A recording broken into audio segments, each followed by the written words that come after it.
ஆசிரியர்கள் அனைவருக்கும் வணக்கம். பிடிபிஆர்டியினுடைய 2023லேருந்து 2024க்கான மினிஸ்ட்ரியல் ஸ்டாஃப் 2% மினிஸ்ட்ரியல் ஸ்டாஃப்க்கான வழக்கில் ஒரு மிக மிக முக்கியமான ஒரு ஜட்ஜ்மெண்ட் வந்து கொடுத்துருக்காங்க அப்படின்னு சொல்லலாம்.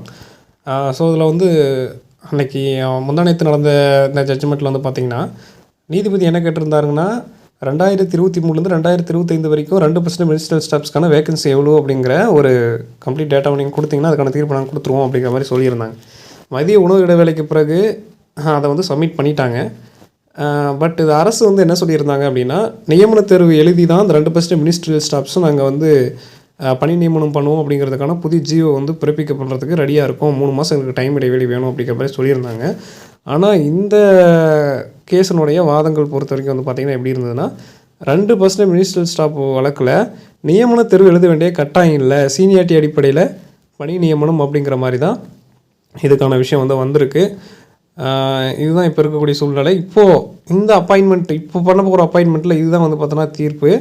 இனி வரக்கூடிய போஸ்டிங்ஸில் அது சேஞ்சஸ் பண்ணுவாங்களா, ஜியோ ஏதாவது பாஸ் பண்ணுவாங்களா அப்படிங்கிறத பொறுத்திருந்து பார்த்தோம்னா தான் தெரியும். மேலும் இது மாதிரியான டிஆர்பி மற்றும் பள்ளிக்கல்வித்துறை சம்மந்தமான உடனடி தகவல்கள் மற்றும் அப்டேட்களை தெரிஞ்சுக்கொள்ள மறக்காம சேனலை சப்ஸ்கிரைப் பண்ணி பக்கத்தில் இருக்கிற பெல் ஐக்கானை கிளிக் பண்ணிக்கோங்க. அப்போ தான் எந்த தகவலும் மிஸ் பண்ணாமல் பார்க்க முடியும். நன்றி.